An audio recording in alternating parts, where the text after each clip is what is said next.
Welcome back. We're now ready for Newton's second law.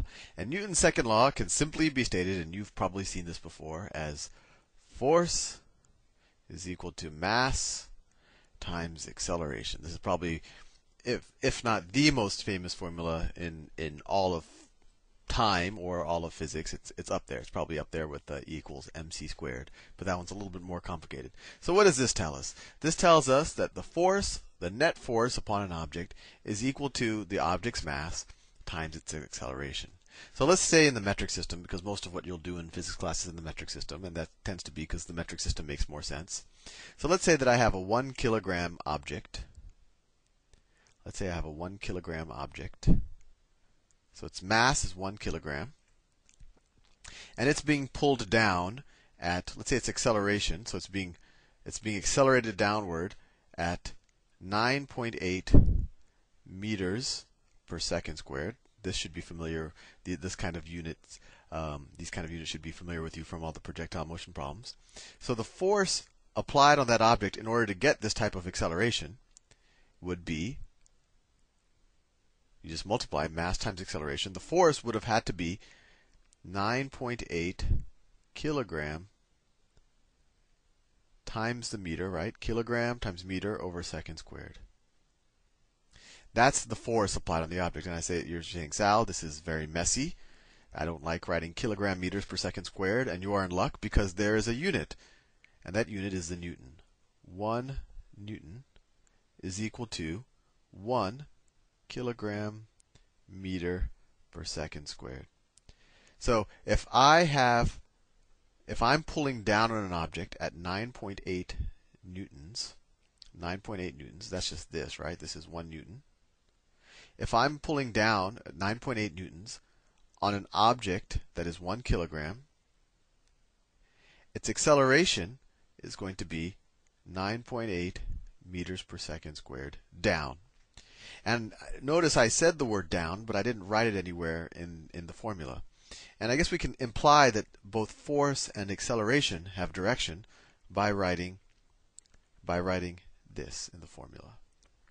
That force is a vector and acceleration is a direct vector. And so we could have written 9.8 newtons, I don't know, this, you'll never see this convention, but we could say newtons down is equal to 1 kilogram times 9.8 meters per second down. So what can we do with this formula? Well, we can solve problems. So let's say that I have an object. So my object the mass of my object. And I'll differentiate between weight and mass in a second. Let's say the mass of some object is, I don't know, 50 kilograms. That's how much a normal person might weigh, or a light person. Mass weighs 50 kilograms. And let's say we're in an inertial frame of reference. We're in deep space, so we don't have all these other, the force of wind and the force of gravity acting on us, etc., etc.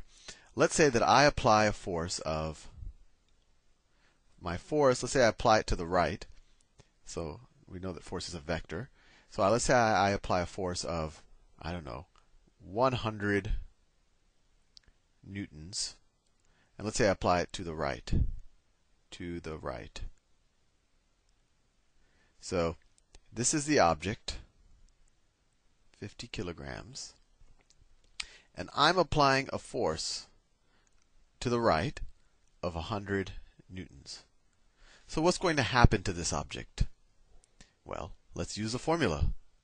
Force is equal to mass times acceleration. The force is 100 newtons.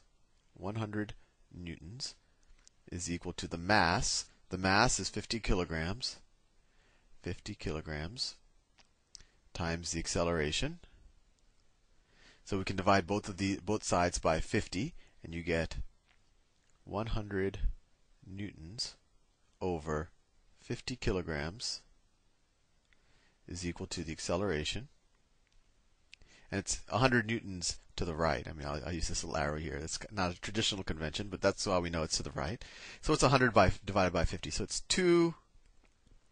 We get this weird units here. Newtons per kilogram, right, is equal to the acceleration to the right.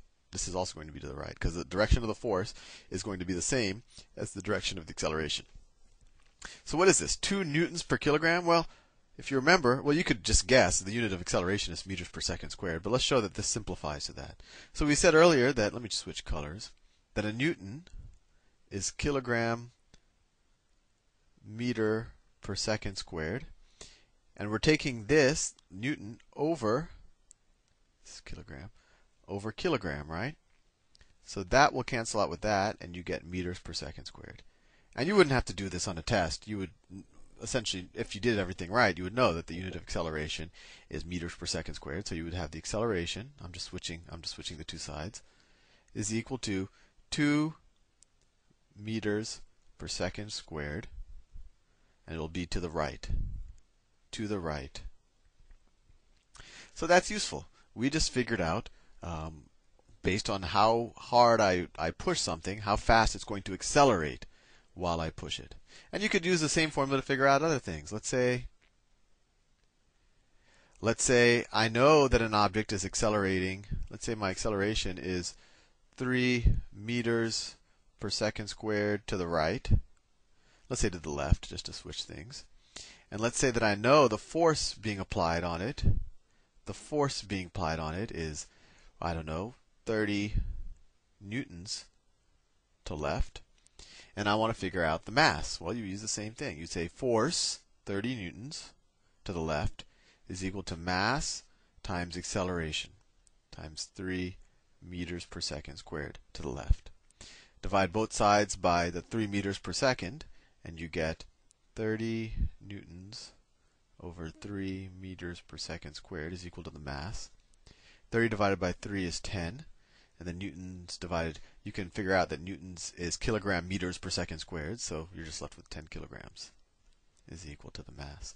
And it's very important that if you see a problem where the answer is given in I don't know, kilometers per second squared, or instead of giving it in kilograms, it's giving it in grams or decagrams, you should convert back to kilograms or meters, just so that you make sure you're using the right units. And that tends to be, frankly, I think the hardest thing for people. And we'll do all of that when we tackle harder problems. I think now is a good time to actually differentiate between mass and weight. And you've probably thought the two were interchangeable, but they're not. Mass is how much of an object there is.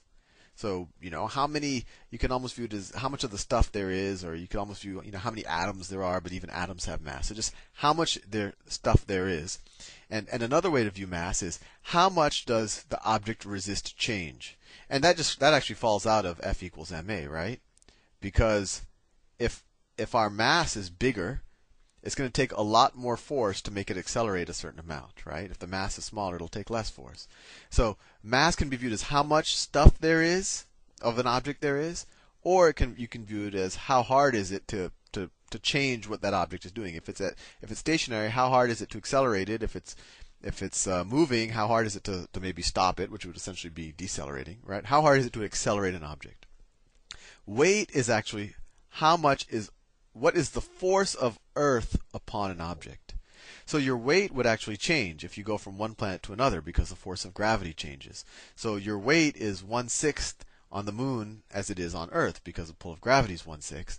But your mass doesn't change. There's still the same amount of Sal on Earth as there is on the moon. So your weight really, when you ask someone in Europe and they'd say, hey, I weigh 50 kilograms, you should say, no, you don't weigh 50 kilograms. You weigh whatever 50 times 9.8 is. That's like, 400 something. You weigh 490 newtons or something, right? This is mass. And it's interesting because in the English system, and all of us Americans, we use the English system, when we say that we weigh 10 pounds, we're actually using the correct terminology, because pounds are our unit of force. And so when we're saying, if I weigh, and I do weigh about 150 pounds, that means the Earth is pulling on me with 150 pounds of force. And it actually turns out that my mass is measured in a unit called the slug, which we might discuss later. Actually, we'll do some problems where we do it in the metric system and the English system. Anyway, I'll see you in the next presentation.